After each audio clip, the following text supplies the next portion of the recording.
দেশ জুড়ে বেড়েছে শীতের তীব্রতা। চুয়াডাঙ্গায় আবারও শুরু হয়েছে মৃদু শৈত্যপ্রবাহ। ঘন কুয়াশা ও ঠান্ডা বাতাসে বিপর্যস্ত হয়ে পড়েছে জনজীবন। ব্যাহত হচ্ছে স্বাভাবিক কাজকর্ম।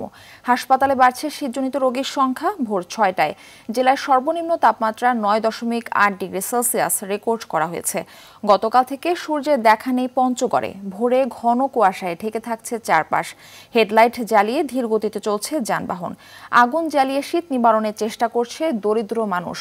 ২ দিন ধরে সূর্যের দেখা নেই কুড়িগ্রামে। শীতে বিপাকে পড়েছে চরাঞ্চল ও খেটে খাওয়া নিম্ন আয়ের শ্রমজীবী মানুষ। গাইবান্ধায় ঘন কুয়াশার কারণে মহাসড়কে দিনের বেলা হেডলাইট জ্বালিয়ে যানবাহন চলাচল করছে। শীতে ব্রহ্মপুত্র ও তিস্তা নদী বেষ্টিত ১৬৫টি চরের মানুষ দুর্ভোগে রয়েছে। শীতের দুর্ভোগে দিনাজপুর ও হিলির মানুষ।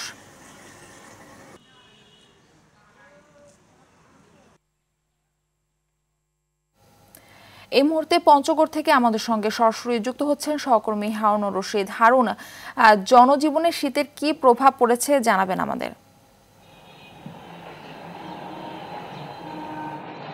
মারফি, প্রথমেই আপনাকে জানিয়ে রাখি যে বছরের যে প্রথম দিন ছিল গতকাল, এই গতকাল থেকে কিন্তু পঞ্চগড়ে এখন পর্যন্ত সূর্যের দেখা মেলেনি। সেই কারণে কিন্তু আমরা দেখছি যে মানুষের একটা কাবু হয়ে যাওয়ার মতো অবস্থা। বিশেষ করে এখানে যখন উত্তরের হিমেল বাতাস বয়ে যায়, হিম শীতল বাতাস ৯ থেকে ১০ কিলোমিটার বেগে কিন্তু এখন পর্যন্ত আমরা দেখছি যে বাতাস বয়ে যাচ্ছে। এই বাতাস বয়ে যাওয়ার কারণে কিন্তু মানুষের সাথে পশু পাখিরাও এখন আসলে কাবু হয়ে যাওয়ার মতো অবস্থা। আরেকটি বিষয় যে শীত এলেই এখানে দুর্ভোগে পড়ে কিন্তু খেটে খাওয়া নিম্ন আয়ের অসহায় ছিন্নমূল মানুষেরা। তারা কিন্তু আজকে গতকাল থেকে কিন্তু বিপাকে পড়েছেন। কারণটি হলো তাদের কর্মে যেতে এবং কর্ম পরিবেশে ফিরতে কিন্তু অনেকটা কষ্ট হচ্ছে। বিশেষ করে এখানকার বালু উত্তোলনের শ্রমিক আছে, পাথর উত্তোলনের শ্রমিক আছে এবং চা শ্রমিক আছে। তারা কিন্তু অনেকটা গতকাল থেকে বিপাকে পড়েছেন। আমরা পঞ্চগড় শহরের বিভিন্ন এলাকায় ঘুরে দেখেছি যে বাড়িতে বাড়িতে কিন্তু গ্রামাঞ্চলে এখানে কিন্তু শীত নিবারণের চেষ্টা করছে আগুন জ্বালিয়ে। সেই সাথে কিন্তু তারা শীতের পোশাক ছাড়া কিন্তু মানুষ আসলে বের হতে পারছে না। আরেকটি বিষয় এখানে যে এই যে হাওয়া বয়ে যাচ্ছে, হাওয়া বয়ে যাওয়ার কারণে কিন্তু আসলে মানুষের জনজীবনে একটা নেতিবাচক প্রভাব পড়ছে। সেই সাথে কিন্তু রোগ বালাই যে আছে, আমরা পঞ্চগড়ের যে আধুনিক সদর হাসপাতাল আছে সেখানেও দেখেছি যে রোগ বালাই গত 2 দিন থেকে বেড়ে গেছে, বিশেষ করে শিশু এবং বয়স্ক রোগীদের সংখ্যা।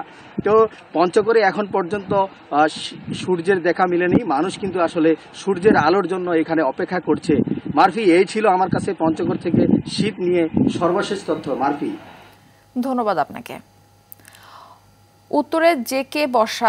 উত্তরের মতো জেকে না বসলেও শীত বেড়েছে রাজধানীতে। এই মুহূর্তে আগারগাঁও আবহাওয়া অধিদপ্তর থেকে আমাদের সঙ্গে সরাসরি যুক্ত হচ্ছেন সহকর্মী শাকিলা করিম। শাকিলা, আমরা জানি দেশ জুড়ে শীতের তীব্রতা বেড়েছে। এ বিষয়ে আবহাওয়া অধিদপ্তর কি বলছে জানাবেন।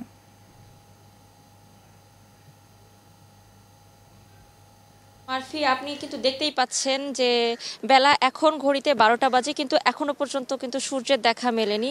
এবং রাজধানীতে এবছরে আজই কিন্তু সর্বনিম্ন শীতের তাপমাত্রা রেকর্ড করা হয়েছে ১৩.৮ ডিগ্রি সেলসিয়াস। এবং পুরো ডিসেম্বর জুড়ে শীতের দেখা না মিললেও কিন্তু জানুয়ারির শুরু থেকে মোটামুটি রাজধানীবাসী শীতের দেখা পাচ্ছেন। এবং সকাল থেকে যে যানবাহনগুলি সব হেডলাইট জ্বালিয়ে রাস্তায় চলাচল করছে এবং একই সাথে কিন্তু খেটে খাওয়া মানুষদের সংখ্যা কিন্তু একটু কমই ছিল। এবং আবহাওয়া বিভাগ থেকে যেটি জানতে পেরেছি যে চলতি মাসে অর্থাৎ জানুয়ারি মাস জুড়েই কিন্তু এভাবে শীত কিন্তু অব্যাহত থাকবে এবং একই সাথে 3 থেকে 5টি শৈত্যপ্রবাহ হতে পারে। এবং সারা দেশের কোথাও কোথাও এই জানুয়ারি মাসে কিন্তু 6 ডিগ্রি সেলসিয়াস তাপমাত্রা নামতে পারে। এবং আপনাকে একটি বিষয় জানিয়ে রাখি যে সাধারণত পৌষ এবং মাঘ মাস, বাংলায় 2 মাস কিন্তু খুব কড়া শীত পড়ে বাংলাদেশে। এবং সেই কড়া অর্থাৎ একটু নিম্ন তাপমাত্রায় কিন্তু চলছে এবং কুয়াশা, সেই সাথে ঠান্ডা বাতাস সবকিছু মিলে কিন্তু শীতে এক প্রকার জবথব অবস্থা রাজধানীবাসীর।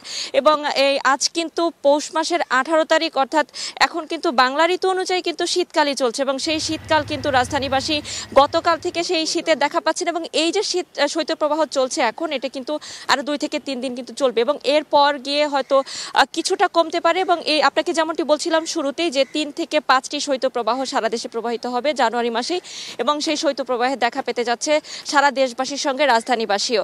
এবং এই শীতের কারণে কিন্তু আমি একটু কয়েকটি হসপিটালেও কথা বলেছিলাম, তারা কিন্তু কয়েকজন চিকিৎসক কিন্তু বলেছেন যে এই ঠান্ডার মধ্যে শিশুদেরকে একটু ভারী গরম কাপড় পরিয়ে রাখার জন্য, যাতে অতিরিক্ত ঠান্ডা লেগে শিশুদের নিউমোনিয়া এবং হাঁপানি সহ ঠান্ডাজনিত নানা ধরনের রোগ ব্যাধি এগুলো যাতে না আক্রান্ত হয়, এই কারণে কিন্তু তারা নানা ধরনের সতর্কতামূলক বার্তা দিচ্ছেন অভিভাবকদের। তো মারফি, আবহাওয়া বিভাগ যেমনটি বলছে শীত পড়বে এবং পুরো জানুয়ারি মাস জুড়ে যেহেতু শীত পড়বে, তো রাজধানীবাসী কিন্তু আসলে এখন থেকে একটু প্রস্তুতি নেওয়া উচিত পুরো জানুয়ারি মাসের শীতটাকে উপভোগ করার জন্য। মারফি। শাকিলা, ধন্যবাদ আপনাকে।